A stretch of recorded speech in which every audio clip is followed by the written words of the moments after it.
Assalamualaikum warahmatullahi wabarakatuh. Alhamdulillah alladzi bi ni'matihi tatimmu shalihat. Segala puji bagi Allah Jalla Jalaluhu yang karena nikmatnya kebaikan-kebaikan menjadi sempurna. Sebuah ungkapan yang seringkali disampaikan oleh Nabi alaihi salatu wassalam tatkala beliau mendapatkan nikmat. Tapi terkadang tatkala ada permasalahan yang menerpa, ada sesuatu yang tidak disukai datang, Rasulullah sallallahu alaihi wasallam tetap memuji Allah. Tapi beliau mengatakan alhamdulillahi ala kulli hal. Segala puji bagi Allah Jalla Jalaluh dalam semua kondisi. Kita kalau memandang hidup ini hanya dari satu sudut, kita akan merana. Yang berumah tangga apabila memandang suaminya dari satu sudut saja, mungkin dia akan benci sama suami. Bahkan mungkin dia berpikir untuk berpisah, untuk berganti suami. Tapi tatkala dia menikah kembali dan dia memandang suaminya dari satu sudut, karena suaminya ini manusia biasa. Suaminya akan melakukan kesalahan.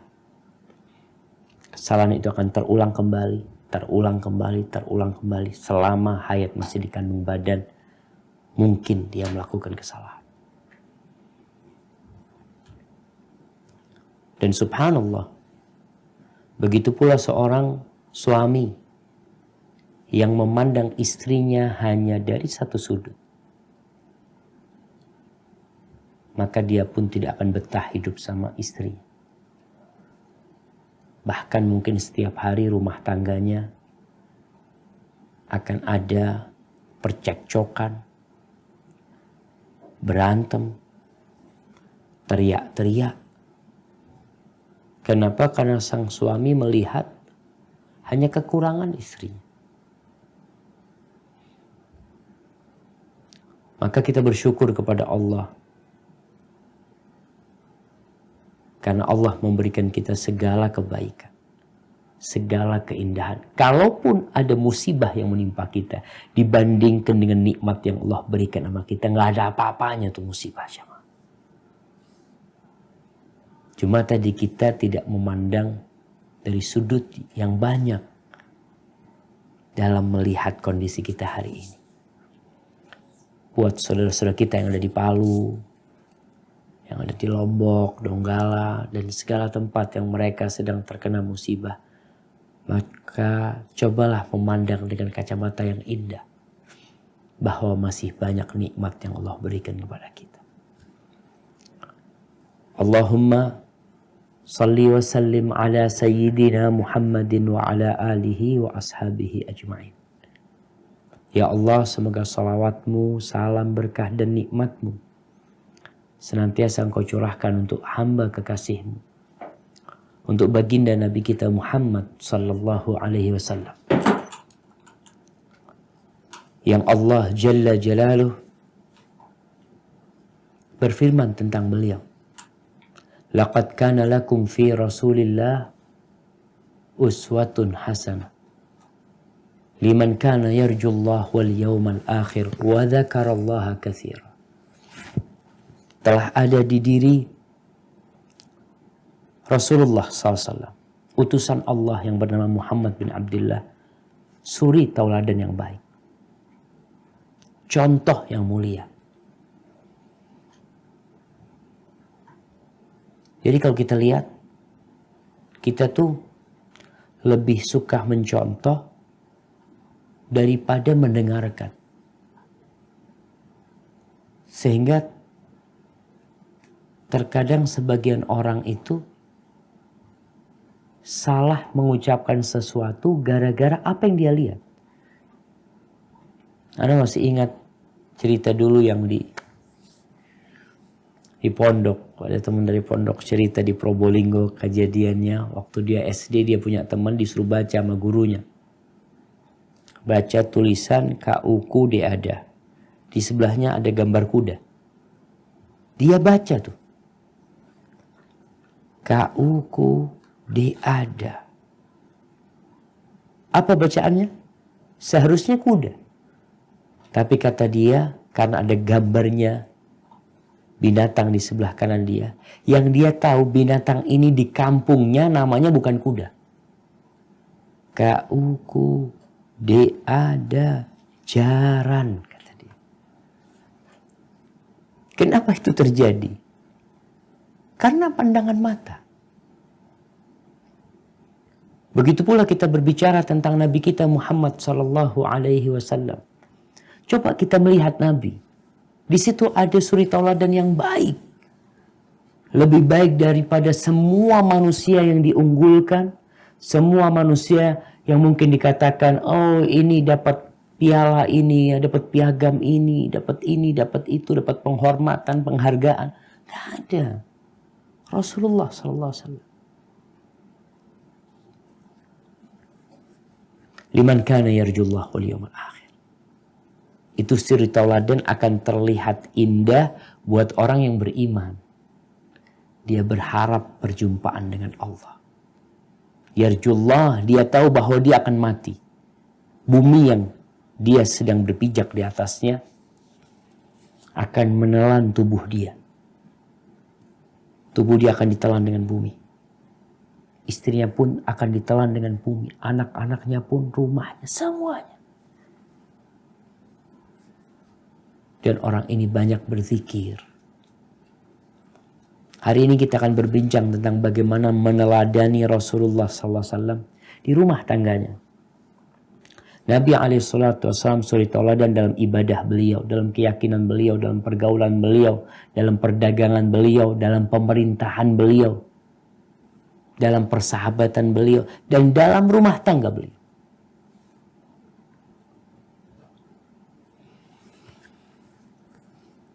Semua orang ingin bahagia. Ana yakin tidak ada yang menikah kecuali menginginkan agar mimpi yang dia rajut itu terbukti.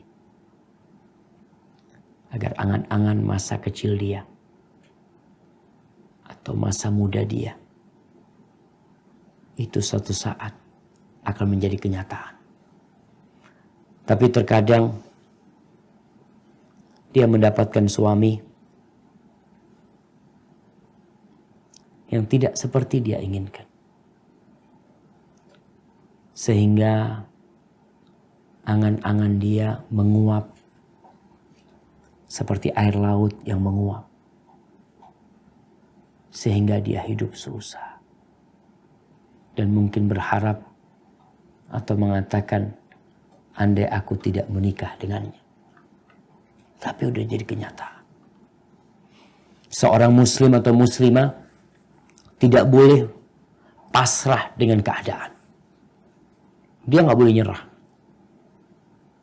Ketika ada badai yang melewati kampungnya, dia tidak boleh berdiri di tempat badai tersebut. Dia pergi menyelamatkan diri. Dengan penuh optimisme bahwa badai akan berlalu. Aku hanya butuh waktu sebentar. Begitu pula dalam kehidupan rumah tangga. Maka kita perlu meneladani Rasulullah SAW. Kadang-kadang sebagian orang lebih suka menonton sinetron tentang kehidupan rumah tangga. Di situ ada ada pelakor kadang-kala, ada selingkuhan. Suami mungkin yang diceritakan cinta segitiga macam-macam. Sehingga seorang yang menonton itu mau tidak mau dia akan terbawa dengan cerita yang ada di dalamnya. Kadang kala melihat apa yang ditampakkan di situ begitu indahnya kehidupannya, romantis banget ya. Bulan madunya kemana? Bulan madunya ke Maladewa, Maldives. Terus habis gitu berangkat kemana? Ke Italia kemana? 2 bulan cerai. Na'udzubillah min dzalik. Bahkan ana membaca pernikahan tersingkat. Artis nih. Pernikahan tersingkat seorang artis tahu berapa lama? Jemaah. Berapa lama? Paling 1 jam ya, Ustaz. 1 jam. Nggak tahu nih 1 jam. Tapi anak baca 50 jam. 50 jam cerai. Padahal pacarannya 6 bulan. 50 jam nikah, cerai. Apakah itu yang akan dicontoh? Maka kita lihat bagaimana Rasulullah Sallallahu Alaihi Wasallam. Kita tidak akan pernah bisa meliputi segala sudut kehidupan Nabi Alaihi Salatu Wasallam.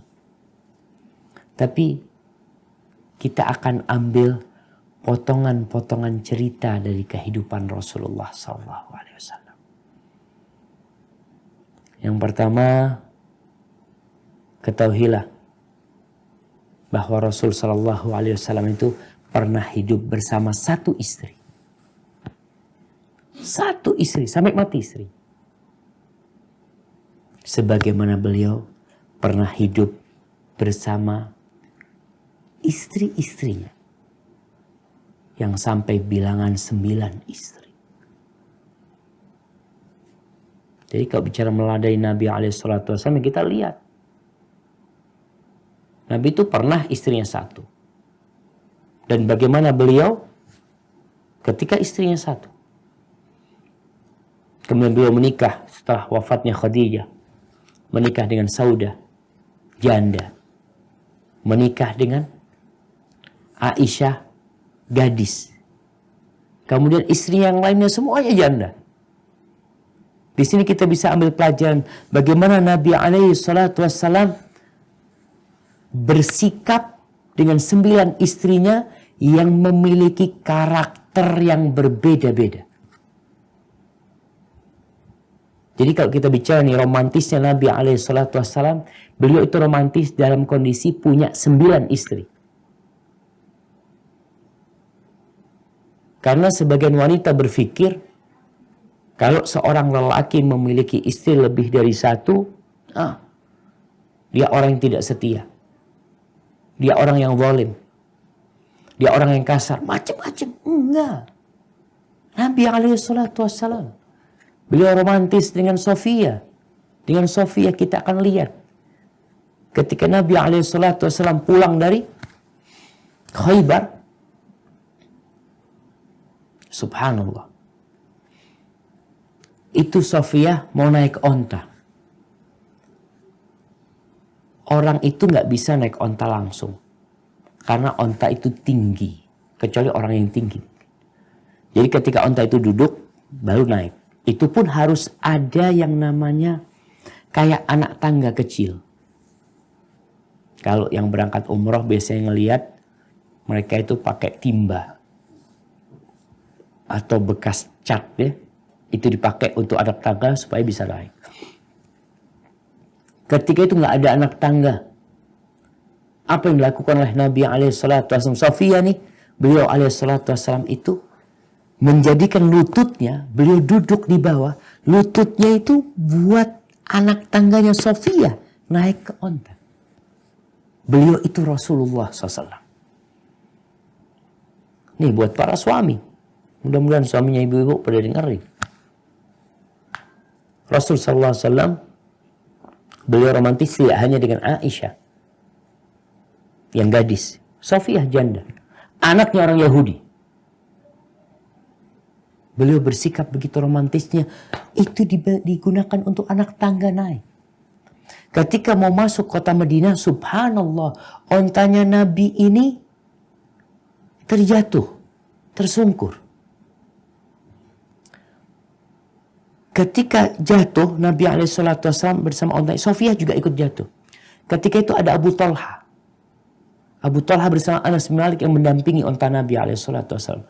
Ketika terjatuh, Nabi SAW mengatakan kabar untuk Abu Talha, ummakum, ibunya kalian lihat dulu. Itu Sofiyah, ibunda kalian, istri Nabi SAW. Sehingga orang yang membaca kehidupan Nabi SAW, dia jadi tahu bahwa Rasulullah SAW telah menikah dengan 9 wanita secara bersamaan pada waktu. Artinya dalam kondisi Nabi SAW meninggal dunia, ada 9 istrinya. Dan ternyata beliau menyikapi mereka dengan sikap yang berbeda-beda. Supaya para lelaki juga ambil pelajaran. Ada lelaki yang punya istri gadis, masih manja. Mungkin bisa ambil pelajaran dari Sofia. Dari Aisyah radhiyallahu ta'ala anha. Mungkin ada lelaki yang punya istri janda. Bagaimana menyikapi janda. Ada janda yang sudah punya anak. Kita lihat Rasul SAW menikah dengan Ummu Salamah. Ummu Salamah punya anak. Karena ada lelaki-lelaki yang mungkin dia menikah lebih dari satu. Salah satu istrinya itu punya anak. Dia nggak peduli sama anak istrinya. Padahal ketika engkau menikahi itu wanita, engkau tahu wanita itu punya anak. Dan harapannya itu anak mendapatkan kasih sayang dari bapaknya yang sudah meninggal dunia lewat dirimu sebagai suami dari ibunya. Tapi ternyata banyak yang nggak mendapatkan hal itu. Banyak peristiwa kita lihat. Ada seorang wanita yang cerita, Ustaz, ana jadi istri kedua Ustaz, katanya. Ana janda punya anak 3. Anak-anak ana ini benci sama suami ana, Ustaz. Kenapa? Karena suami ana kalau datang ke rumah, dia hanya mau sama ana. Dia nggak peduli, nggak duduk sama anak-anak, ngobrol sama anak-anak, cerita sama anak-anak. Sehingga tuh anak mendapatkan kepribadian ayah yang hilang karena kematian menjemput ayahnya. Rasul SAW itu makan bareng sama Ummu Salamah, sama anaknya Ummu Salamah. Diajarin anaknya, sehingga mereka cinta. Jadi kalau ini banyak laki-laki yang hanya berbicara, ya Rasul SAW kan istrinya lebih dari 1. Naam, betul. Kan boleh Ustaz nikah 2, nikah 3, nikah. Naam, tapi teladani Rasulullah SAW. Bagaimana beliau menyikapi istri-istri. Bukan hanya kawinnya doang yang dicontoh. Tapi sikapnya tidak diikutin sikap Nabi SAW. Sehingga sebagian orang melihat nih orang-orang yang poligami nggak benar. Karena yang dicontoh hanya jumlah istrinya yang lebih dari 1, tapi sikapnya tidak baik. Yang pertama, kalau kita lihat Nabi SAW, beliau itu adalah orang yang adil. Beliau benar-benar menempatkan keadilan ini sebagai salah satu target utama beliau. Karena urusannya orang yang menikah lebih dari 1 kemudian tidak adil, maka ada ancaman neraka buat dia. Di dunia hidup dengan kezaliman, di akhirat hidup dalam kegelapan. Kata Nabi SAW, man lahu zawjatan famala ila ihdahuma. Barang siapa yang memiliki 2 istri kemudian dia lebih condong kepada salah satu istrinya, tidak melakukan keadilan di sana, ya'ti yaumal qiyamati wa syiqquhu ma'il. Dia akan dibangkitkan datang pada hari kiamat, digiring padang mahsyar dalam kondisi tulang rusuknya itu jatuh, miring. Mungkin kita bisa melihat orang yang kena stroke. Dia berjalan dengan miring seperti itu. Dilihat oleh manusia-manusia. Sehingga orang-orang tahu, oh ini fulan yang gak adil nih sama harimnya. Mungkin sebagian orang gak tahu. Tapi pada hari itu, yauma idzin tu'raduna la takhfa minkum khafiyah. Rasulullah SAW, subhanallah jamaah, istri-istri beliau itu semua rumahnya berdekatan. Beliau habis asar biasanya mengunjungi rumah istri-istrinya. Jadi beliau datang ke rumahnya Aisyah, sebentar ngobrol, tanya gimana kondisinya. Kemudian pindah ke rumahnya Hafsah, di rumahnya Hafsah ke rumahnya Zainab, ngobrol sama mereka. Mungkin makan sesuatu yang ada di sana. Terus sampai terakhir beliau berada di rumah istrinya yang hari itu beliau bermalam di sana. Jadi istri-istrinya ini hampir tiap hari berjumpa dengan Nabi SAW. Sehingga walaupun Nabi memiliki istri lebih dari satu, tapi tiap hari mereka berjumpa. Ketika Nabi SAW ada di kota Madinah. Kemudian ketika beliau safar, hendak melakukan perjalanan. Beliau punya 9 istri. Nggak mungkin dibawa semuanya. Maka Nabi SAW kata Aisyah, kana Rasulullah SAW idza arada safaran aqra'a baina nisa'i fa ayyatuhunna kharaja sahmuha kharaja biha ma'ah. Nabi kalau mau safar SAW itu diundi. Nama-nama istrinya diundi. Yang keluar namanya, maka dia yang berangkat safar bersama Rasulullah SAW. Beliau alaihissalam punya istri yang umurnya 60 tahun. Sebagaimana punya istri yang umurnya 9 tahun. Saudah di akhir hayatnya, dia melihat bahwa dia sudah tidak bisa melayani Nabi alaihissalam. Tapi dia tidak ingin berpisah dengan Nabi. Ini wanita yang cerdas, jemaah. Wanita yang berakal. Maka Saudah daripada bercerai, berpisah sama Nabi SAW, maka dia memilih untuk memberikan hadiah kepada Aisyah bermalamnya Nabi SAW di rumahnya Saudah. Jadi Saudah tidak meminta jatah untuk bermalam Nabi SAW. Jadi malam harinya Saudah itu diberikan kepada Aisyah. Dan itu pun Aisyah ini masih suka berantem sama Saudah. Pernah suatu hari diriwayatkan bahwa Nabi SAW sedang duduk bersama Aisyah. Saudah mungkin lagi datang. Jumpain Rasul SAW. Aisyah lagi bikin kue. Lagi bikin adonan kue. Lagi bikin. Jadi Aisyah di sebelahnya Nabi SAW, Nabi di tengah. Akhirnya Aisyah itu menawarkan adonan ini kepada Saudah. Saudah, silakan kau makan ini. Saudah nggak mau, enggak makan. Aisyah mengancam. Saudah, kamu makan ini.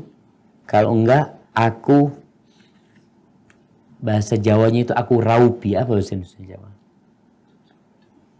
Hah? Bukan cuci muka lah. Insya Allah ngerti ya, raupi. Raupi itu apa bahasanya? Tempelin ke muka, tempelin ke muka. Iya, aku usapi mukamu dengan itu. Aku basuh, iya, aku tempelin ke mukamu adonan itu. Saudah nggak mau, subhanallah. Itu Aisyah benar-benar diambil sama Aisyah, itu ditempelin di mukanya Saudah, dan Nabi ada di tengahnya mereka berdua. Dilihat ini. Saudah membalas, diambil itu adonan, diusapin wajahnya Aisyah dengan itu. Dan Nabi ketawa-ketawa ngelihat orang dua ini. Dan subhanallah. Artinya Nabi SAW memahami kondisi istri-istrinya. Jamaah rahimakumullah. Beliau adalah suami terbaik sepanjang sejarah manusia. Sepanjang sejarah manusia. Makanya Ana selalu ingatkan kepada para wanita, jangan sampai mengira lelaki yang suaminya satu itu lebih baik daripada lelaki yang istrinya dua. Lelaki yang istrinya satu Jangan dipikir lebih baik, lebih mulia daripada lelaki yang punya istri 4. Nggak bisa kita menjadikan itu ukuran. Jumlah istri bukan ukuran. Tapi keadilan dan kebaikan dia. Karena sahabat-sahabat istrinya lebih dari 1. Hampir jarang sahabat. Susah menemukan sahabat yang istrinya 1. Karena kondisi lingkungannya biasa pada masa itu. Abu Bakar 3 atau 4, Umar segitu, Uthman segitu. Maka ingat, sepanjang sejarah manusia dan tidak akan pernah terulang, beliau sallallahu alaihi wasallam adalah suami terbaik yang pernah disaksikan oleh manusia sepanjang sejarah sampai bumi ini akan hancur dan berubah jadi bumi yang lainnya. Ahibati fillah, Rasulullah sallallahu alaihi wasallam menjadikan wanita itu sebagai belahan lelaki. Jadi beliau bermusyawarah dengan istri-istri. Artinya ketika suami mau membeli sesuatu tanpa musyawarah dengan istrinya nggak apa-apa. Istri pun punya harta, kemudian dia ingin membeli sesuatu tanpa musyawarah sama suaminya, itu juga nggak apa-apa, itu hak dia. Karena Maimunah bintul Harith itu pernah mengatakan kepada Nabi SAW, "Ya Rasulullah, asy'ur, engkau tahu nggak?" kata dia, "aku sudah membebaskan budak perempuanku." Tanpa bermusyawarah sama Nabi SAW. Dan Nabi tidak marah. Hanya Nabi memberikan arahan kepada Maimunah. Maimunah, kalau engkau berikan kepada paman-pamanmu dari ibumu, itu akan lebih banyak pahalanya. Itu kata Nabi SAW. Tapi ada permasalahan-permasalahan yang mungkin perlu suami ini untuk bermusyawarah sama istrinya. Jangan merendahkan. Mungkin istrinya memang enggak kuliah. Atau mungkin sebaliknya. Maka Nabi SAW, subhanallah, beliau pernah bermusyawarah ketika Hudaybiyah pada tahun ke-6 Hijriah. Ketika beliau SAW memerintahkan kepada para sahabatnya, kemudian para sahabat ketika itu diperintahkan untuk tahallul dan memotong korban mereka, mereka tidak melakukan itu. Rasulullah SAW bersedih. Dia masuk ke dalam tendanya dengan raut wajah yang berubah. Istrinya, Ummu Salamah. Kita lihat ada cerita sama Maimunah bintul Harith, ada cerita sama Aisyah, sama Sauda, sama Ummu Salamah. Dilihat sama Ummu Salamah, kenapa ya Nabi SAW? Lalu beliau menjawab alaihi salatu wassalam, aku suruh mereka nggak taat. Aku takut azab Allah turun. Akhirnya kata Ummu Salamah, atuhibbu an yaf'alu dzalika? Apakah engkau ingin mereka melakukan itu? Tentu kata Nabi. Ya Rasulullah, ukhruj ya Rasul. Engkau keluar Rasulullah. Jangan masuk tenda, engkau keluar. Wala tukallim ahadan minhum. Engkau jangan berbicara dengan satu pun dari mereka.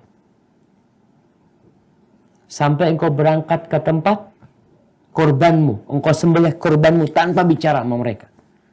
Setelah itu engkau panggil tukang cukurmu dan cukur. Kita bisa melihat ketika Nabi SAW menyuruh dengan lisannya, mereka tidak mengamalkan. Ketika Nabi SAW mengikuti nasihatnya Ummu Salamah, beliau nabi yang dapat wahyu dari Allah SWT. Masih menerima ide dari istrinya. Ketika Nabi SAW memotong kurbannya dan panggil tukang cukurnya, sahabat itu berebut untuk memotong kurban mereka dan saling mencukur. Sampai dikatakan mau bunuh-bunuhan mereka. Nabi mengikuti, didengar tuh. Jadi para suami, ya ada hal-hal, anak katakan tidak harus. Suami mau beli mobil, tahu-tahu datang mobil. Si istrinya marah-marah. Bang, Kok beli mobil ini bang? Seharusnya musyawarah sama anak. Enggak. Jadi istri pun ketika mendapati suami yang melakukan tindakan sesuatu yang tidak dia sukai, dia sabar. Tapi kalau suami bermusyawarah, alhamdulillah. Istri juga akan lebih mulia. Kalau istri umpamanya memiliki emas-emasan, dia ingin membeli sesuatu. Lalu dia memiliki emas ya, memiliki gelang atau apa, dia bicara sama suaminya, mamanya bang aku ingin beli ini, kalau engkau mengizinkan, padahal tidak harus izin. Tapi istri yang mulia, istri yang mendudukkan suaminya sebagai teman, sharing sama dia. Maka itu dilakukan oleh Nabi SAW. Kemudian Rasulullah SAW tidak menikahi wanita dengan paksaan. Enggak. Kenapa jemaah? Semua orang dipaksa itu enggak mau. Enggak enak hidup dalam paksaan. Makan pun kalau dipaksa itu jadi enggak enak. Mau dikasih es krim yang enak tapi dalam kondisi ayo harus makan, padahal dia nggak ingin makan. Maka dalam pernikahan pun Nabi SAW pernah beliau itu menikah dengan Umaymah binti Nu'man yang dikenal dengan Ibnatul Jawn. Ini hadis riwayat Imam Bukhari dari Aisyah radhiyallahu ta'ala. Ketika Ibnatul Jawn ini dihias, kemudian dimasukkan kepada Nabi SAW. Dan Nabi mendekati istrinya ini, kata istrinya, a'udzubillahi min. Ibnatul Jawn mengatakan, aku berlindung kepada Allah darimu. Dari Nabi SAW. Faqala laha, Nabi SAW mengatakan, laqad utti bi'azim. Engkau telah meminta perlindungan kepada Allah yang maha besar. Sudah kalau gitu engkau pulang. Suruh pulang sama Nabi ke rumahnya. Diceraikan sama Nabi SAW. Karena dia takut sama Nabi. Dia mengatakan doa tersebut. Nabi tidak memaksa. Dan ini pelajaran pula buat para suami. Ketika melihat istrinya udah gak betah di rumahnya. Udah gak tahan ya. Udah ribut terus dalam rumah tersebut ya. Terkadang memang solusinya ya dia harus dipulangkan. Tapi kalau masih bisa diperbaiki. Kemudian Rasulullah SAW biasa bantuin istrinya. Dan istri membantu Nabi SAW. Kalau kita lihat Khadijah. Ini buat wanita-wanita yang kaya. Buat wanita-wanita yang mungkin dia secara ekonomi lebih baik daripada suaminya. Atau secara sosial dia lebih baik, jabatan sosial dia mungkin dia lebih mulia, gajinya lebih besar. Maka contoh bagaimana Khadijah radhiyallahu ta'ala anha. Pernahkah Khadijah radhiyallahu ta'ala anha menyebut-nyebut kebaikannya di depan Nabi SAW? Dia yang kaya, dia yang memiliki segala-galanya. Nabi SAW pengembala kambing. Nabi SAW dahulu hanya pekerja, pegawainya Khadijah radhiyallahu ta'ala anha. Nabi pegawai, disuruh bawa barang, suruh jualan. Pulang dikasih persentase sama Khadijah radhiyallahu ta'ala anha. Ketika menjadi suami, kita bisa lihat posisi istri, walaupun lebih kaya, posisinya tetap istri yang dia harus patuh dan taat sama suami. Sehingga kebaikan Khadijah ini jamaah. Ini kalau mau contoh nih, para ibu-ibu nih. Contoh Khadijah radhiyallahu ta'ala. Gak pernah dia mengungkit-ungkit tentang kebaikan diri. Sampai ucapan yang ada dalam lisan Khadijah selalu mengatakan, engkau ya Rasulullah, engkau ya Rasulullah, engkau ya Rasulullah. Bukan aku, gak ada lagi aku di diri Khadijah. Sehingga kita bisa melihat Allah itu kirim salam sama Khadijah. Allah kirim salam, Allah Rabbul Alamin kirim salam sama Khadijah radhiyallahu ta'ala anha. Dia menjadi sosok istri yang mengorbankan segalanya buat suami. Ya sudah, aku menjadi istri dari seorang pemuda. Ini sebelum jadi nabi ya, Nabi SAW. Sebelum jadi nabi, bagaimana Nabi SAW ketika suka menyendiri dalam gua Hira? Apakah dia marah-marah kepada suaminya? Khadijah yang mempersiapkan makanan buat Nabi SAW. Diantarkan kepada Nabi SAW. Pulang dari Gua Hira ketika selesai turunnya wahyu. Pulang dalam kondisi ketakutan. Gemetaran. Ini juga pelajaran buat para wanita. Ketika suaminya datang ke rumah, gak perlu ditanya dari mana. Hilangkan pertanyaan dari mana. Diganti pertanyaannya. Ganti apa pertanyaannya? Ganti pertanyaannya, mau apa? Pulang udah capek, ini itu. Tanya mau apa bang? Apa yang bisa anda bantu? Kepingin apa? Itu dilakukan Khadijah radhiyallahu ta'ala anha. Ketika Nabi SAW datang dalam kondisi menggigil ketakutan. Beliau mengatakan zammiluni, zammiluni sallallahu alaihi wasallam. Itu Khadijah ambil selimut ya. Ditenangkan Nabi sallallahu alaihi wasallam. Tidak ditanya sampai Nabi yang bercerita sallallahu alaihi wasallam. Bagaimana dengan wanita-wanita sekarang? Suaminya pulang kecapean. Apa kata istrinya? Salahmu sendiri. Suruh siapa capek-capek? Subhanallah.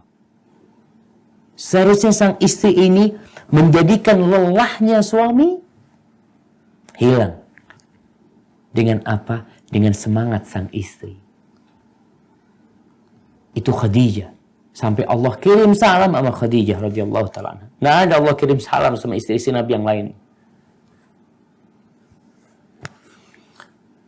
Dan Nabi alaihissalam itu istri. Bagaimana dengan seorang Muhammad sallallahu alaihi wasallam? Beliau selalu mengenang kebaikan istrinya. Apalagi Khadijah radhiyallahu ta'ala. Sampai Aisyah itu cemburu. Cemburu dengan orang mati.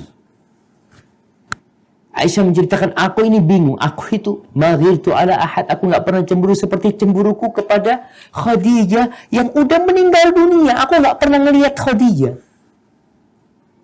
Tapi dari seringnya Nabi SAW mengingat kebaikan Khadijah. Sampai pernah suatu hari Nabi SAW ketamuan, datang tamu. Tamu ini adiknya Khadijah. Namanya Halah binti Khuwailid. Ketika datang, Assalamualaikum kata dia. Siapa? Halah kata dia. Halah. Nabi itu ingat sama Khadijah ketika dengar suaranya Halah. Itu Aisyah cemburu lagi. Sallallahu ala nabiyina wasallam. Maka ingat bagi para istri, kalau ingin meneladani rumah tangga Nabi SAW, maka mulai saat ini jangan tanya lagi sama suaminya dari mana.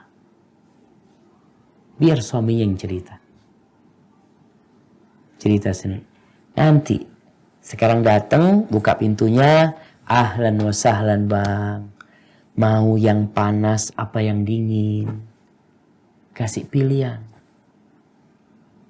Bajunya dibukain, ditaruhin. Suruh duduk, mau kemana. Apalah yang diinginkan suami. Siapkan apa yang diinginkan suami. Adapun Nabi SAW. Nabi kalau masuk rumah, kita lihat istrinya begitu melayani Nabi SAW. Dan Nabi SAW juga tidak selalu minta dilayani. Jadi yang terjadi sebenarnya dalam rumah tangga Nabi SAW itu saling memahami, saling melengkapi, saling melayani.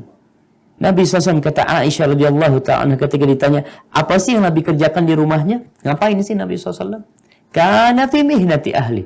Nabi SAW itu yang ngerjain urusan keluarganya. Tidak memposisikan diri sebagai seorang panglima perang, pemimpin umat, enggak, dia sebagai seorang suami. Sampai disebutkan sallallahu alaihi wasallam itu jahit bajunya sendiri. Beliau mau minum susu diperah sendiri, enggak selalu perintah-perintah. Enggak. Istri pun menawarkan. Jadi kadang-kala ada istri-istri yang tahu suaminya tidak minta-minta, malah nggak dilayani. Ya biarlah maunya dia kayak gitu. Bukan maunya kayak gitu. Dia hendak mencontoh Nabi SAW. Tapi posisi istri yang menempatkan dirinya. Bang, engkau kalau di rumah raja, biar aku yang layani engkau. Beliau SAW menjahit bajunya sendiri. Jadi istri kalau melihat suaminya jahit, kira-kira apa? Oh Masya Allah, suami teladan, sambil istrinya pegang HP ya. Lihat suaminya jahit, seharusnya HP-nya ditaruh. Bang, biar aku yang jahitin, bang. Tapi istri melihat bagaimana suaminya ini. Beliau ingin meringankan kerjaan istri-istrinya. Jamaah rahimakumullah.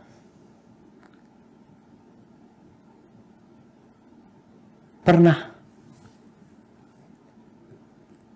istri-istri Nabi itu minta tambahan nafkah.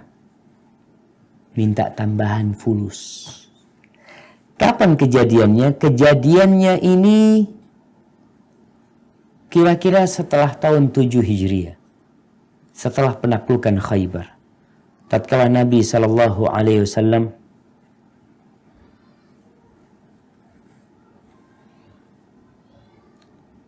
mendapatkan banyak harta rampasan perang. Dibagi-bagi kepada para sahabatnya. Akhirnya istri Nabi ingin dapat juga gitu. Dia ingin merubah kondisi ekonominya yang susah. Dia ingin merasakanlah nikmat dunia ini. Mereka minta tambahan nafkah. Di situ Rasulullah SAW marah. Beliau mendiamkan istrinya selama 1 bulan. Gak diajak bicara istrinya semua.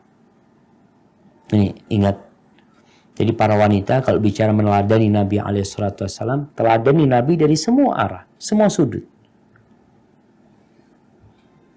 Beliau menikah. Nikah itu sunnah Nabi SAW. Beliau menikah dengan janda, menikah dengan perawan. Nabi SAW romantis. Beliau jahit bajunya sendiri. Beliau bermusyawarah dengan para wanita, tapi ternyata Nabi SAW juga pernah mendiamkan istrinya 1 bulan. Jadi kalau ada suami yang mendiamkan istrinya, seharusnya istrinya itu tahu diri. Kenapa suamiku mendiamkanku? Karena ternyata mendiamkan istri itu salah satu cara terapi untuk ngobatin istri yang gak benar. Ketika istri-istri Nabi meminta tambahan nafkah, Nabi mendiamkan mereka 1 bulan. Setelah itu turun firman Allah Subhanahu wa taala. Coba dibuka dalam Al-Qur'an Al-Karim. Di surah Al-Ahzab ayat 28.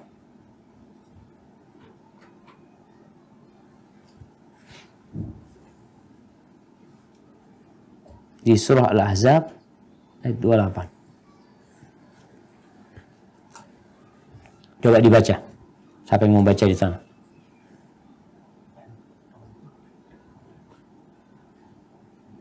Dua 28, 29 insyaallah.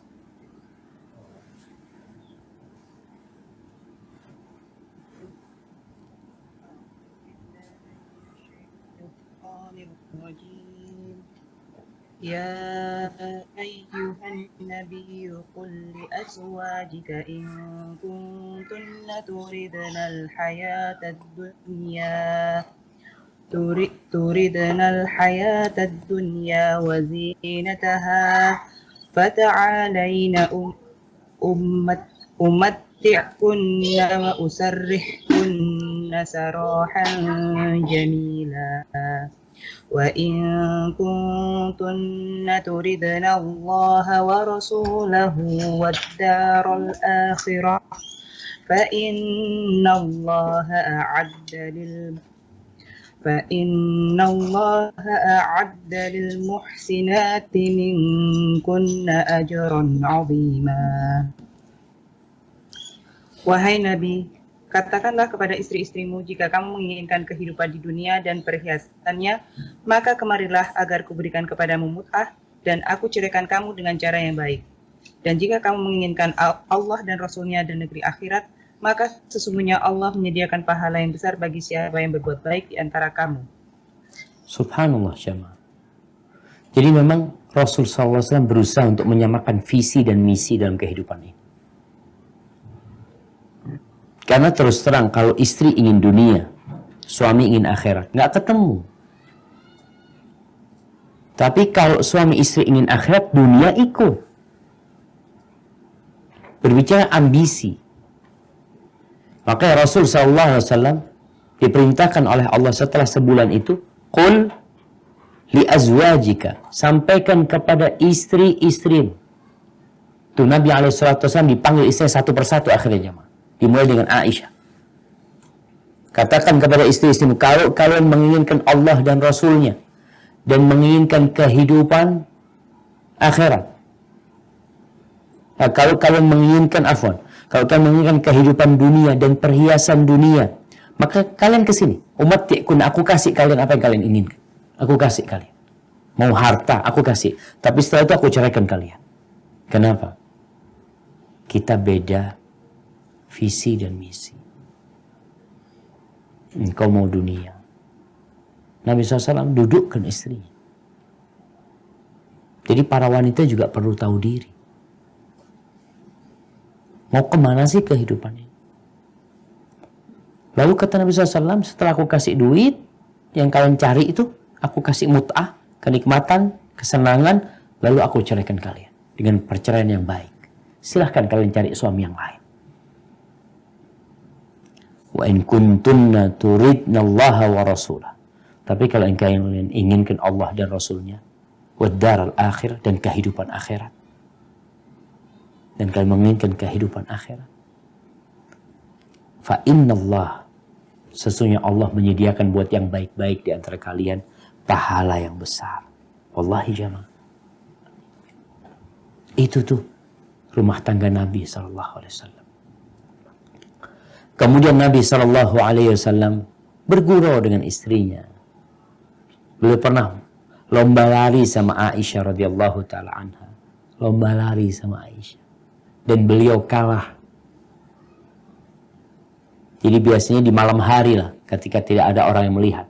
Pasukan perang sama Nabi SAW disuruh jalan ke depan.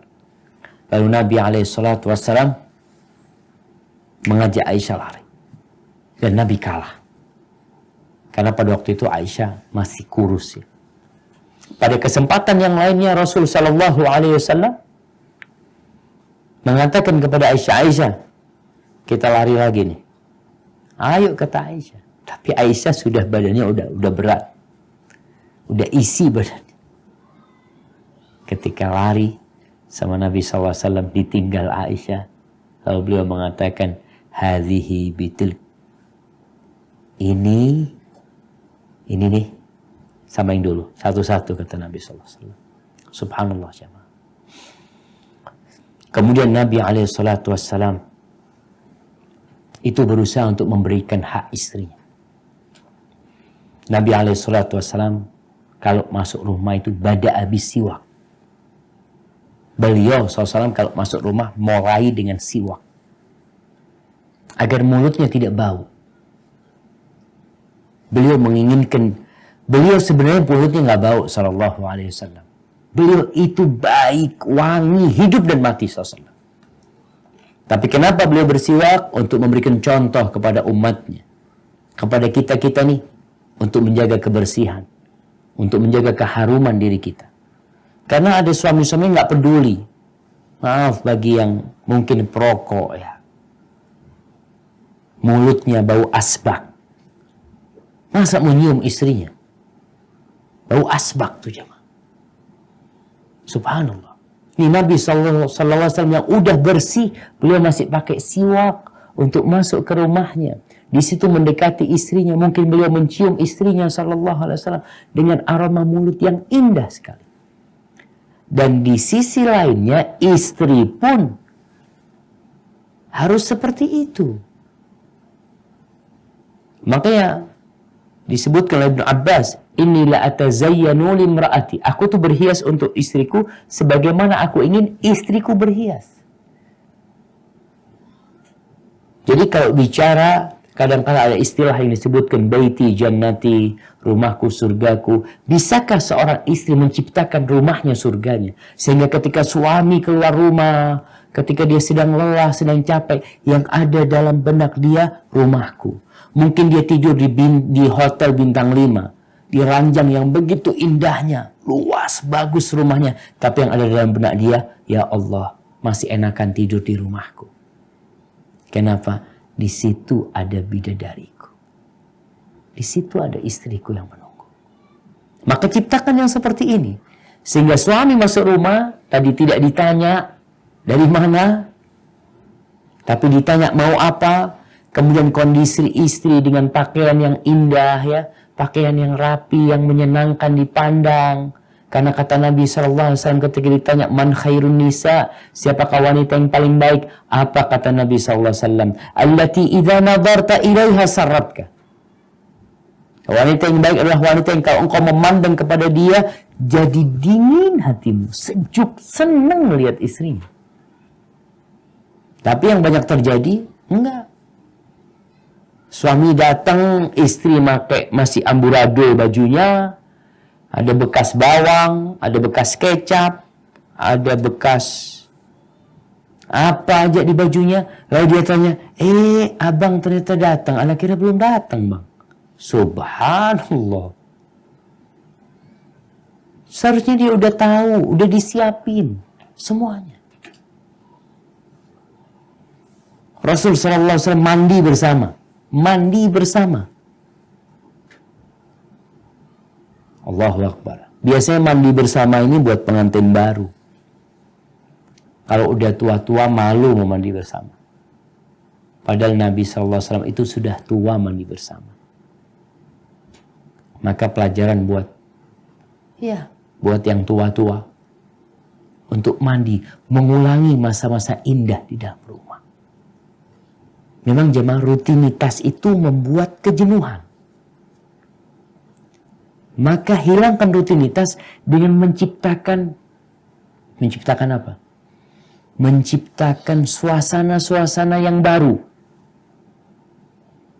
Salah satunya tadi, mandi bareng. Disiapin airnya. Kalau mungkin orang kaya ada bathtub ya. Kalau nggak ada bathtub pakai apa kita? Pakai ember. Pakai ember tuh. Kasih kembang bunga mawar. Masya Allah. Suaminya datang, bang. Anu udah siapin nih air anget. Masya Allah. Rasul SAW mandi bersama Aisyah. Rebutan gayung. Nabi mau mandi takut airnya habis. Kata Aisyah, Da'li ya Rasul. Tinggalkan buat aku ya Nabi. Tinggalkan buat aku. Sallallahu alaihi wasallam. Nabi menciptakan suasana itu.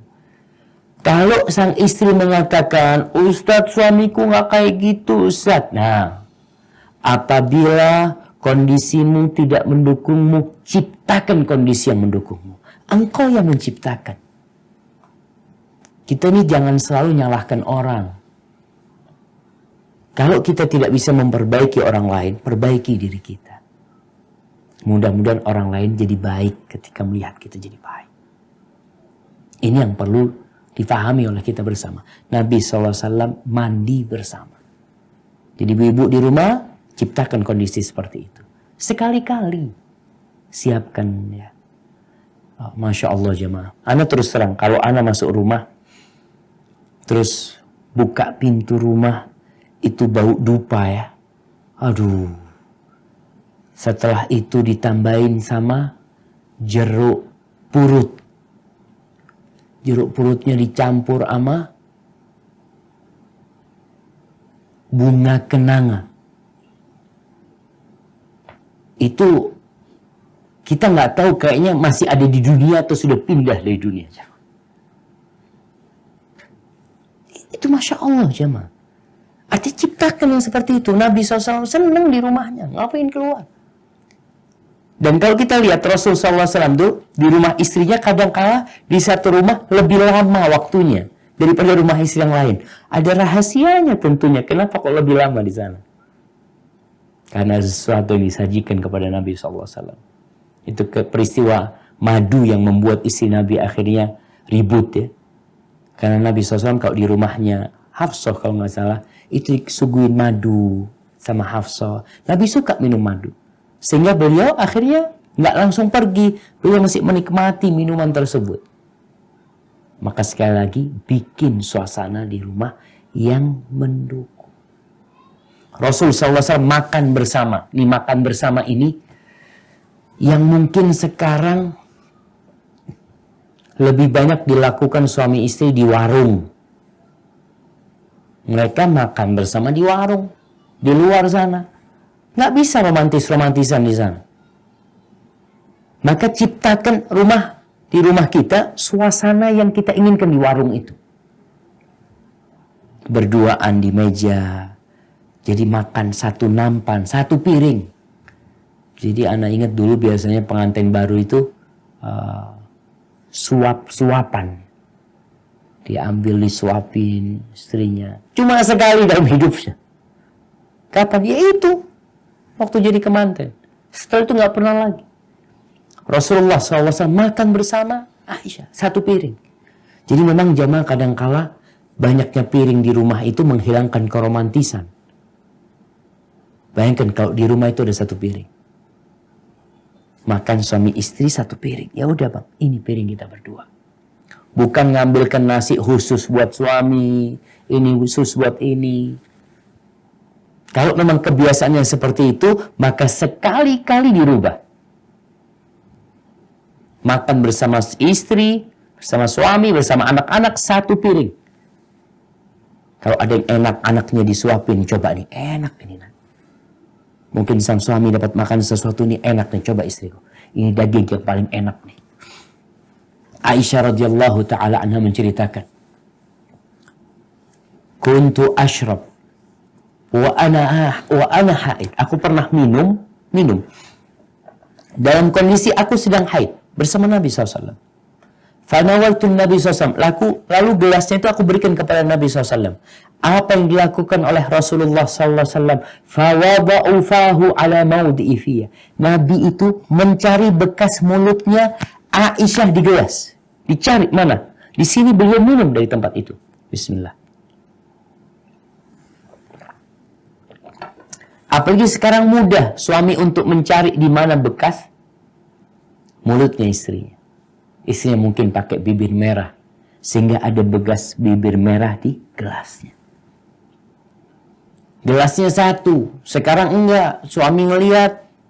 Ada gelas habis dipakai istrinya. Enggak, Afan ambilkan yang baru. Minta yang baru. Istri pun enggak gitu. Sendiri-sendiri gelasnya. Wa ata'arraqul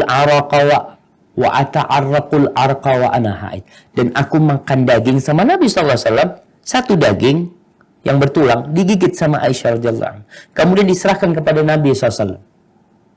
Apa yang dilakukan oleh Rasulullah SAW? Fawada'a fahu ala mawdi'i fiyya.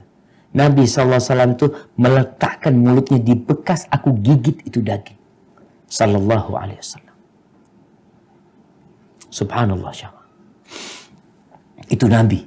Kemudian Rasulullah SAW demi menjaga kehidupan rumah tangga ini, beliau melarang kita untuk mencari-cari kesalahan istri. Atau istri mencari-cari kesalahan suami. Rasul SAW melarang laki-laki itu kalau datang dari safar untuk masuk ke rumahnya di malam hari. Di masa itu ya. Jadi nggak boleh kalau orang datang malam jam 9 malam mau mulai datang masuk rumahnya langsung nggak boleh sama Nabi SAW. Hendaklah mereka itu masuk ke rumahnya di siang hari. Kenapa? Tadi supaya tidak mencari-cari kesalahan istri. Dilihat istri lagi ngapain malam hari ini itu. Dia dari luar kota. Kalau sekarang para ulama menjelaskan sekarang nggak ada masalah datang malam hari karena sudah memberitahukan kepada istrinya kalau aku mau datang. Jadi bukan karena mencari-cari kesalahan istri. Begitu pula istri. Jangan suka mencari-cari kesalahan suami. Sekarang yang paling banyak dilakukan istri untuk mencari kesalahan suami dari mana? Ibu-ibu, dari mana? Buka HP-nya. Masya Allah, paling senang buka HP-nya suami. Kalau nggak salah kemarin di Uni Emirat Arab atau di mana, seorang istri dipenjara 3 bulan gara-gara buka HP suaminya. Itu hal yang privasi, kenapa harus dibuka? Kita nggak boleh mencari-cari kesalahan. Allah mengatakan wala tajassasu, kata Allah. Suami juga nggak boleh mencari-cari kesalahan istri. Istri pun nggak boleh. Kalau memang ada sesuatu yang ingin disampaikan, sampaikan nasihat. Manusia itu melakukan kesalahan. Manusia, selama manusia dia melakukan kesalahan. Wajar. Maka pada waktu itu hendaklah kita yang tahu diri. Tidak mencari-cari kesalahan. Dibuka HP-nya suami. Kehidupan yang awalnya indah. Kehidupan yang awalnya begitu menyejukkan. Gara-gara buka HP-nya suami jadi neraka. Terus mana yang lebih baik? Tidak mengetahui kehidupan suami, isi HP suami, mungkin ada SMS nyasar ke suaminya. Mungkin ada wanita yang memang ganggu suaminya. Dan suaminya tidak menggubris itu wanita. Gara-gara sang istri membuka HP suami, mulai dia nggak suka sama suami. Maka hati-hati. Ini demi menjaga rumah tangga. Dan kalau ada permasalahan di dalam rumah, Rasulullah SAW, rumahnya juga seperti gelombang di lautan. Kadangkala ada gelombang besar yang menyebabkan rumah Nabi SAW goyang. Aisyah radhiyallahu ta'ala pernah memecahkan piring yang berisi makanan, ditampel sama Aisyah di depan tamu-tamu. Dan Nabi SAW tidak marah. Jadi jamaah, ini pelajaran buat kita. Buat suami, buat istri.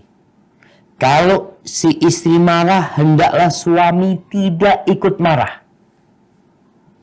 Soalnya kalau ada api disiramin bensin, kebakaran. Jadi kalau ada satu jadi api, satu nggak boleh jadi api. Rasul SAW melihat istrinya marah, Nabi nggak marah SAW. Beliau malah bersabar. Beliau makanan yang jatuh diberikan kepada tamu-tamunya. Dan Nabi SAW tidak memukul Aisyah, tidak marah-marah sama Aisyah. Pernah Aisyah radhiyallahu ta'ala mengangkat suaranya lebih tinggi dari suara Nabi SAW. Nabi juga tidak memarahinya, tapi menyelesaikan masalah dengan cara yang baik. Dengan cara ini, masalah akan selesai. Amarah itu seperti badai, menghancurkan sebuah kota. Tapi badai tidak akan bisa membuka ikatan tali. Nggak bisa. Buktikan. Kapalnya tenggelam. Kapalnya hancur. Tapi itu ikatan tali tidak terbuka dengan badai itu. Dibuka dengan perlahan-lahan. Dengan tangan. Kadang-kadang sama gigi digigit, dibuka. Terbuka permasalahan itu. Dan yang terakhir, Abu Darda pernah mengatakan kepada istrinya, ya Ummat Darda, wahai Ummat Darda, idza ghadibtu faraddini. Wahai Ummat Darda, kalau aku lagi marah, aku minta engkau bikin aku ridho ya. Senangkan aku ya. Dinginkan hatiku. Kalau aku marah, tolong engkau ambil hatiku. Wa idza ghadibti raddaituki. Kalau engkau yang lagi marah, aku akan berusaha untuk mendinginkanmu, mencari kesenangan. Dengan cara seperti ini kehidupan akan berjalan, jamaah. Kalau enggak, sekali ada masalah ribut, macam-macam. Jadi jamaah rahmakumullah, masih banyak sebenarnya yang perlu dibicarakan tentang kehidupan rumah tangga ini. Itu tadi yang terakhir berkaitan dengan urusan marah ya. Dan yang sebagai penutup, Rasulullah SAW mengatakan kepada para wanita, ayyuma imra'atin sa'alat zawjaha talaq, wanita mana saja yang minta cerai dari suaminya min ghairi ma ba'sin, tanpa ada urusan yang diperbolehkan dia minta cerai, faharamun 'alaiha raihatul jannah, maka wanita tersebut haram mencium bau surga. Maka hati-hati, terimalah kondisi yang ada, sabar, karena tidak lama lagi engkau pasti berpisah dengan suamimu. Cepat atau lambat akan terjadi perpisahan. Hadza wallahu a'lam bishawab. Mungkin kita masuk ke sesi tanya jawab ya. Silahkan.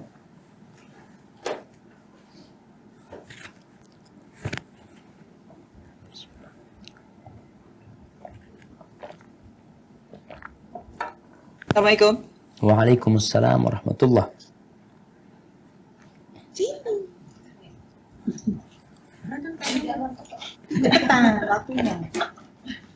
Assalamualaikum warahmatullahi wabarakatuh. Waalaikumsalam warahmatullahi wabarakatuh.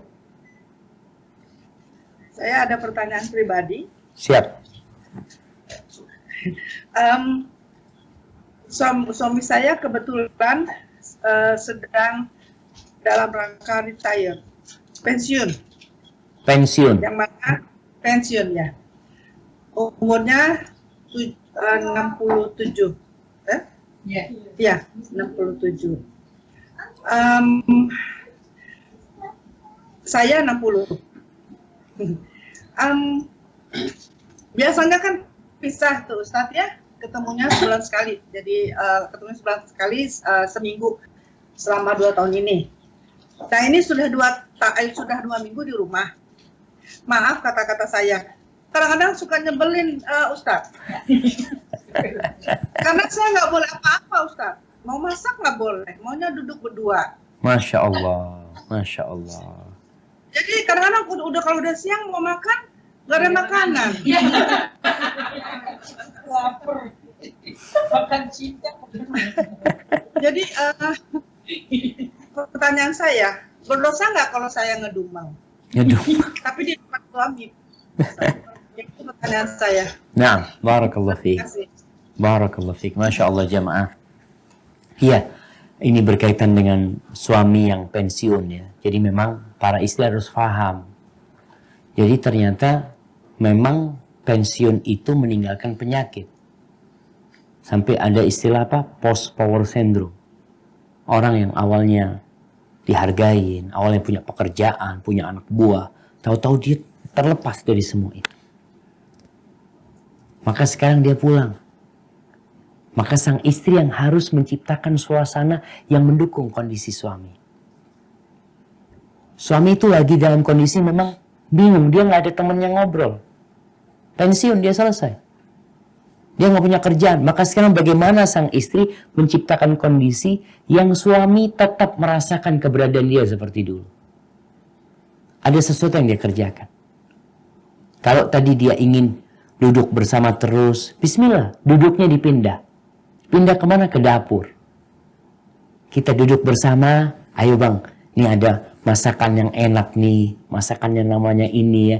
Duduk bersama sama suami, artinya tetap tidak berpisah dari suami. Suami ketakutan. Betul cuman. Ada orang-orang pensiun itu yang akhirnya, apa istilahnya? Yang lupa ingatan? Pikun. Marah-marah. Hidupnya hancur dia gara-gara pensiun. Maka istri jangan ngedumel. Tapi istri seharusnya ngobatin. Dia paham. Suamiku selama ini bekerja 2 tahun. Bolak-balik dia hanya sebentar. Sekarang dia sudah selesai dari pekerjaannya. Pensiun itu bahasa kerennya. Kalau bahasa kasarnya apa? Diberhentikan. Diberhentikan dia itu. Di PHK. Iya kan, di PHK. Diberhentikan dia. Maka kondisinya bagaimana istri menciptakan kondisi tadi. Suasana yang indah di rumah. Jadi kalau memang tahu suaminya ini mau duduk terus, usahakan masak ketika suaminya tidur. Artinya dia menyiapkan urusan rumah itu ketika suaminya sedang istirahat atau apa. Dia yang bekerja karena dia tahu suaminya sedang sakit sekarang. Dia punya tugas untuk ngobatin suaminya. Ngedumel, ngerundel itu tidak menyelesaikan masalah. Yang ada bikin ibu sakit hati. Makanya tadi ngomong menjengkelkan. Tapi coba jangan jadikan suasana itu suasana menjengkelkan. Bahkan menjadi suasana yang indah. Setelah bertahun-tahun berpisah ini bisa kumpul terus ya. Tinggal sekarang cari, bikinlah kegiatan sesuatu. Mungkin bikin taman bunga ini itu. Artinya suami perlu dikasih kerjaan. Tanpa memaksa. Tapi dikasih arahan, bang kita anak beli bunga ini diapain nih bunga ini supaya jadi indah ya. Apalah insya Allah ibu paham tentang hal itu. Tapi intinya tadi, berusaha untuk menciptakan suasana yang mendukung. Kalau suami nggak mau diajak masak ini, maka masaklah sebelum suami bangun. Sebelum suami minta duduk. Sehingga kondisinya ketika makan siang semua sudah siap. Nggak lagi kelaparan kayak tadi. Hadza wallahu a'lam bishawab. Nah. Saat ini ada pertanyaan dari Canberra, Ustaz. Siap. Assalamualaikum Ustaz, bagaimanakah pola pendidikan yang baik menurut Islam untuk anak-anak yang tinggal di lingkungan budaya Barat agar tetap terjaga akhlaknya dan istiqomah, Ustaz? Masya Allah. Kayaknya yang lebih tahu yang ada di sana. Karena Rasulullah Sallallahu Alaihi Wasallam mengatakan, Ana bari'un min muslimin ya'ishu baina dhahranail musyrikin. Aku berlepas diri dari seorang muslim yang hidup di tengah-tengah orang-orang musyrik. La tatara'a naruhuma.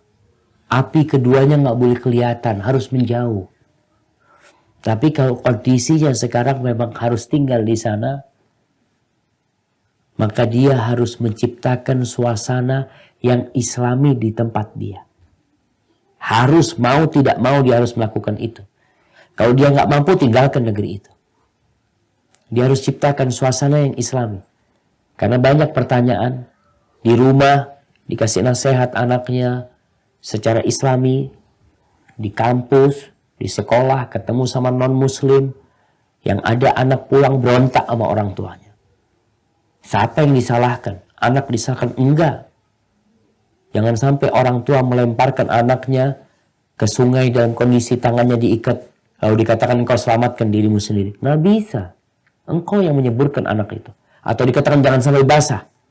Gimana nggak mau basah? Ayah ibu yang lemparkan anak ke sungai. Kemudian ayah ibu katakan jangan basah. Sesuatu yang nggak mungkin. Maka basah itu pasti. Maka sekarang berusaha untuk memperbaikinya. Dengan sabar. Mau nggak mau terus. Ciptakan suasana di rumah, lingkungan. Makanya kalau ada madrasah-madrasah. Kalau bisa umat Islam bisa bikin madrasah sendiri. Kemudian di sana memang orang-orang yang muslim. Yang diakui oleh pemerintah madrasahnya sehingga bisa melanjutkan atau apalah. Karena berat, jemaah berat sekali ya. Terus terang, Ana kenapa nggak mau ke Australia? Beberapa kali diundang ke Belanda, ke Amerika. Aduh, hati Ana masih belum mampu Ana melihat suasana yang seperti itu di sana. Maka adalah orang tua mempersiapkan kondisinya. Mungkin dia nggak bisa sendiri dengan komunitas muslim yang ada di sana. Dia bikin. Tapi mau tidak mau hati-hati tadi yang Ana sampaikan. Orang tua yang melemparkan anaknya ke sungai, jangan pernah berkata jangan basah anak. Anak itu akan basah. Dan tugas orang tua mengeringkan basah baju dia. Atau mengganti bajunya. Dan terus banyak berdoa. Banyak berdoa jemaah. Orang di negeri muslim aja kadang-kadang orang gak benar ya. Karena lingkungannya. Gimana dengan negeri yang benar-benar gak peduli dengan ketuhanan. Dengan tauhid ya. Dengan akidah. Hadza wallahu a'lam bishawab. Assalamualaikum warahmatullahi wabarakatuh. Waalaikumsalam warahmatullahi wabarakatuh. Ustaz, saya mau bertanya, bagaimana jika suami saat ini lagi safar ke Indonesia dengan alasan menjaga orang tuanya untuk sementara waktu tanpa memberi waktu yang tepat, plus mau menjalankan ikhtiar yang lain kayak bekerja tanpa dan meninggalkan istri sama anaknya di negara lain gitu. Ya. Sedangkan dia lebih prioritas ke ibunya daripada ke anak-anaknya. Sedangkan si istri bilang kan anak juga adalah tanggung jawab gitu, bukan cuma buat istri saja. Itu bagaimana Ustaz? Apa yang harus dilakukan? Afwan. Kenapa nggak ikut pulang ke Indonesia istrinya? Katanya karena keterbatasan finansial,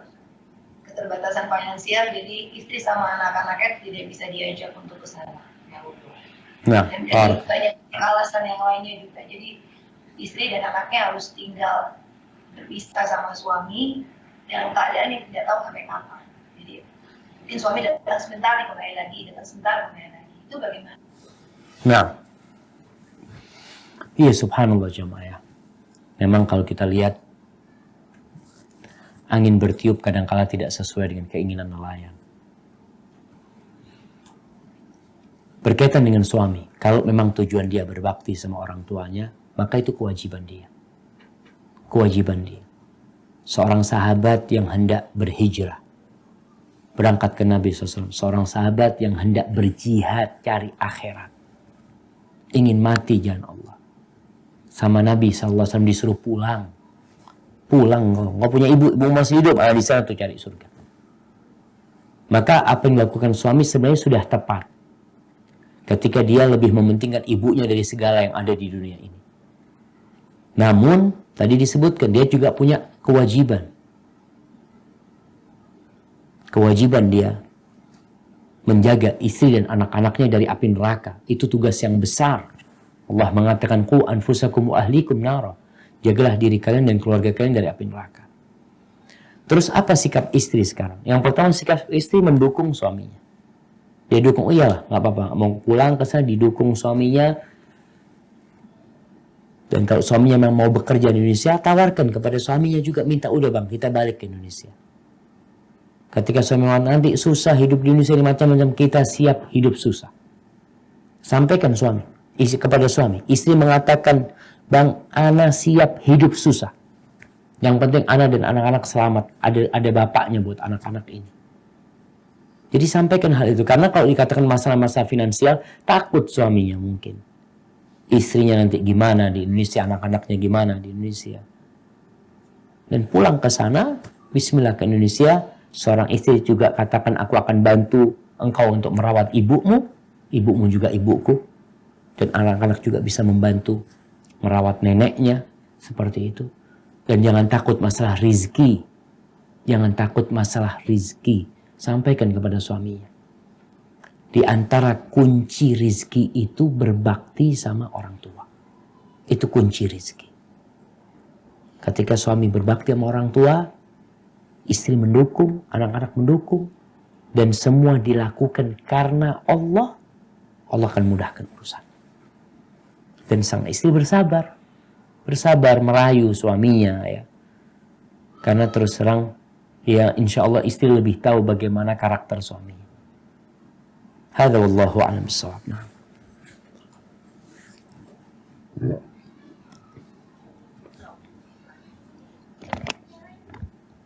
Assalamualaikum Ustaz. Waalaikumsalam warahmatullahi wabarakatuh. Mau nanya nih Ustaz, ada 2 pertanyaan dari Melbourne. Yang pertama mau nanya, kalau suami nikah lagi, terus istri boleh gak minta cerai?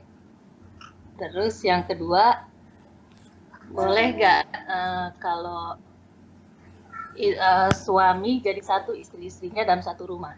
Ya. Iya subhanallah jemaah. Berkaitan dengan pertanyaan pertama, kalau suami nikah lagi, bolehkah istri minta cerai? Nggak boleh. Itu bukan alasan untuk minta cerai.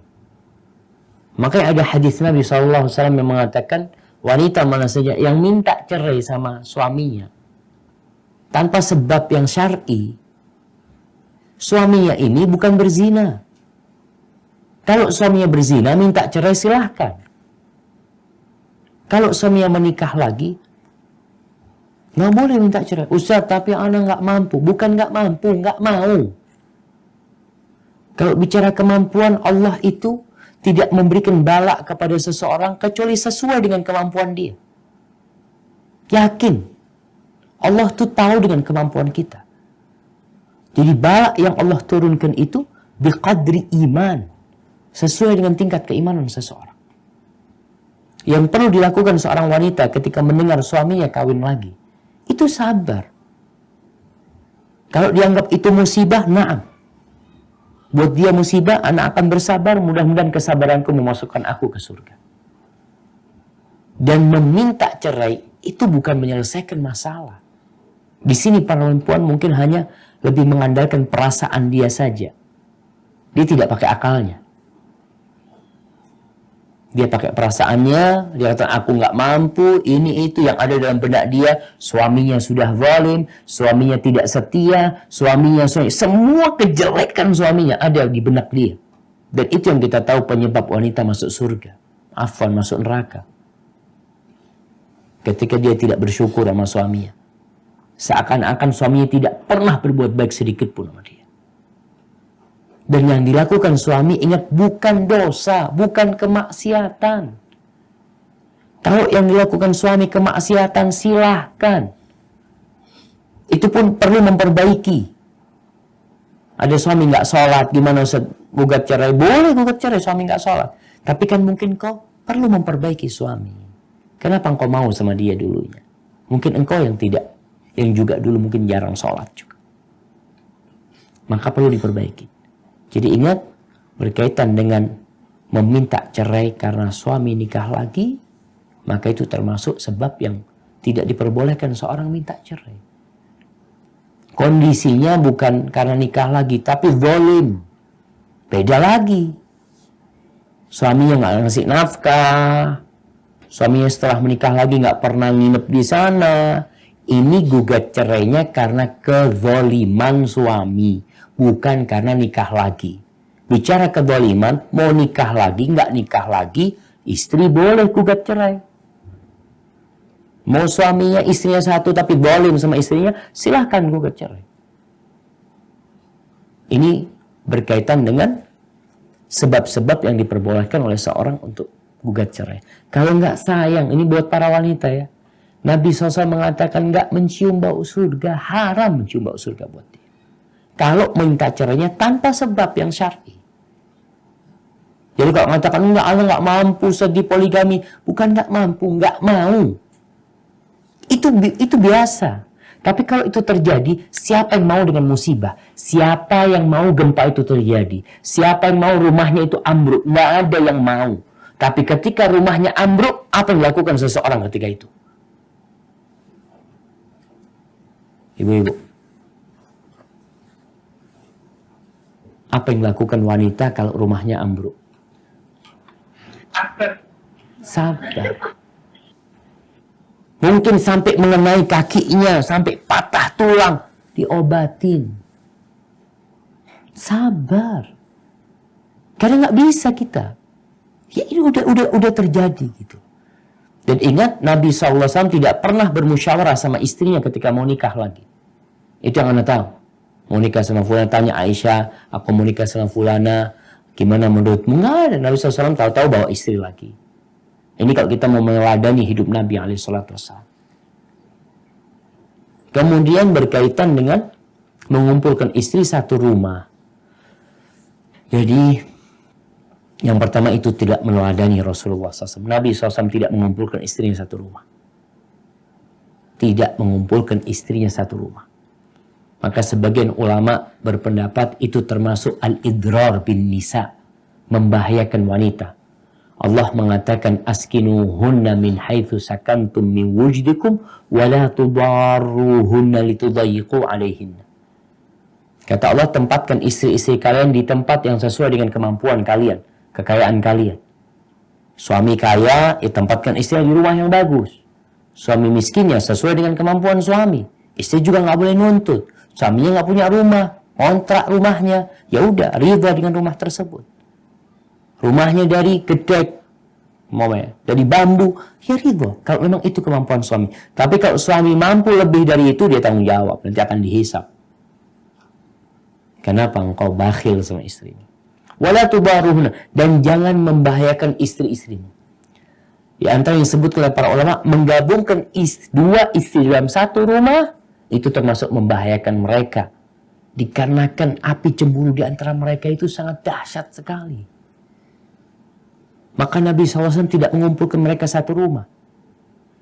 Kalaupun satu atap tapi beda pintunya, nggak ketemu keduanya. Kecuali ketika ada perlu. Tapi kalau suami datang, tahu-tahu dua istri, sebagian orang ingin menunjukkan kepada manusia, kalau dia bisa, istriku semua, Masya Allah, menerimaku. Wallahu a'lam. Hati wanita itu tetap ada seorang wanita, istri ketiga seseorang. Pernah telepon anak, Ustadz, anak ini nggak tahan Ustadz, dikumpulkan satu rumah sama suami anak. Tapi anak gimana Ustadz? Si suami merasa, Allah, istriku semua, Alhamdulillah bisa akur, rukun. Jamaah, perempuan tetap perempuan. Istri Nabi Sallallahu Alaihi Wasallam cemburu. Aisyah radhiyallahu ta'ala cemburu. Jadi kalau bicara tinggal satu rumah, itu tidak meladani Rasulullah Sallallahu Alaihi Wasallam, kecuali alasannya nggak punya rumah dan istrinya siap menerima. Awalnya sudah menerima. Ini harus kesepakatan istri. Istri yang pertama yang tinggal di rumah itu, dia terima enggak, karena akan dimasukkan ke sini. Yang akan mengganggu dia. Mau tidak mau. Maka ketika dia menerima, lain lagi urusannya. Karena ada keridhaan dari istri. Tapi terkadang istri menerima karena terpaksa. Karena suaminya mengancam. Kalau engkau enggak tinggal satu rumah, ya sudah aku ceraikan. Kenapa harus mengancam seperti itu? Maka perlu berhati-hati ya. Wallahu a'lam bishawab. Baik, pertanyaan terakhir jamaah. Saat ini ada pertanyaan dari Adilit Ustaz. Assalamualaikum Ustaz. Waalaikumsalam warahmatullahi. Nah, Apakah boleh menghadiri acara kumpul keluarga di acara perayaan Natal dan di keluarga suami dan acara Natal di kantor Ustaz? acara, kumpul keluarga. Natalan. Di keluarga suami. Di keluarga suami. Acaranya di kantor. Enggak, kayak kantor beda lagi. Dan acara Natal di kantor. Oh, acaranya. Baik, dua pertanyaannya. Jamaah, kita tahu bahwasanya kita itu diperintahkan berbuat baik kepada orang-orang non-muslim yang tidak memerangi kita.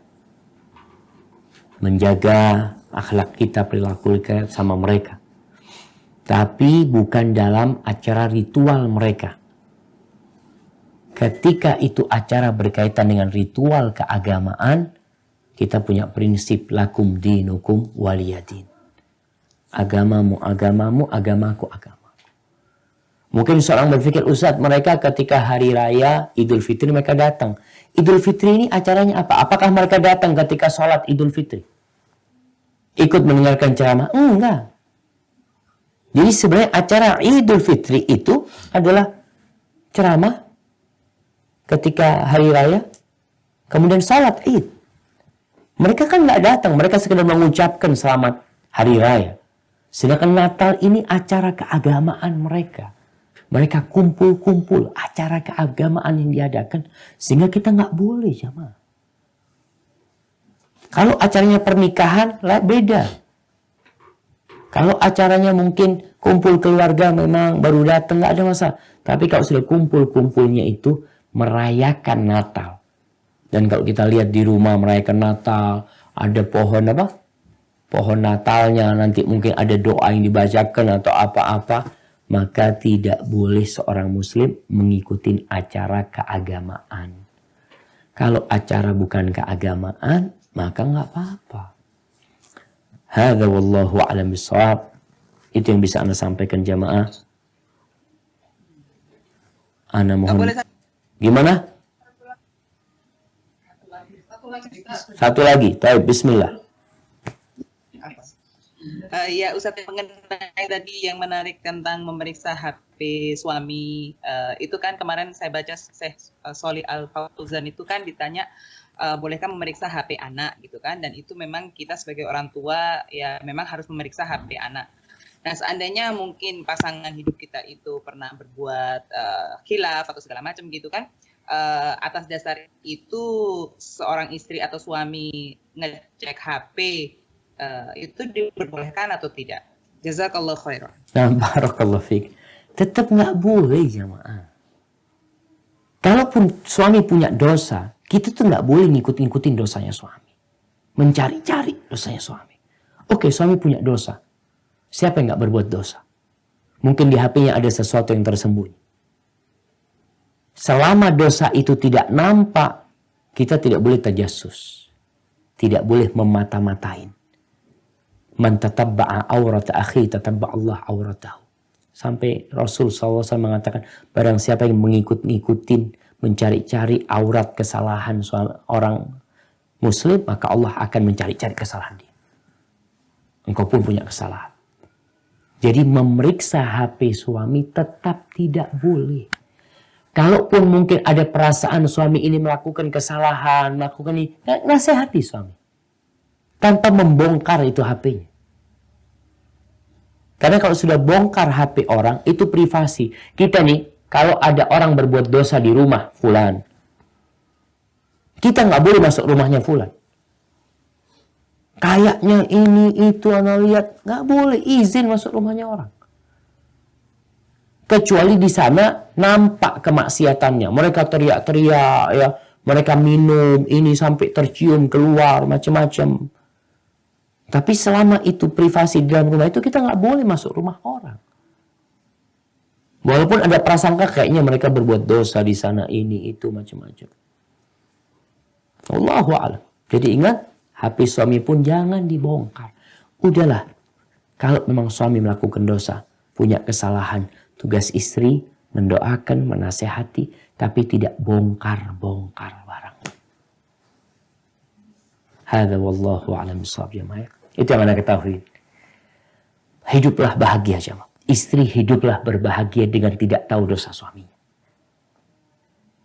Orang tuh kalau nggak tahu dengan busuknya seseorang, insya Allah dia bisa bermuamalah dengan baik. Busuknya dia antara dia sama Allah Subhanahu wa taala. Antara dia sama Allah. Dan tugas istri tadi memperbaiki suaminya. Kalau sekarang engkau bongkar-bongkar, udah tahu suaminya kayaknya ada gelagat nggak benar nih. Lalu bongkar-bongkar. Apa yang akan terjadi? Apakah dengan itu engkau bisa memperbaiki suamimu? Enggak, yang ada ribut. Ribut. Maka tugas suami tadi, tugas istri afan, nasihati suaminya, ajak suaminya dalam kebaikan. Hadza wallahu a'lam bishawab ya. Mungkin itu yang menutup kajian kita pada kesempatan kali ini. Mohon maaf kalau mungkin ada yang salah dan kurang berkenan. Subhanakallahumma wa bihamdika asyhadu an la ilaha illa anta astaghfiruka wa atubu ilaik. Wassalamualaikum warahmatullahi wabarakatuh. Waalaikumsalam warahmatullahi wabarakatuh.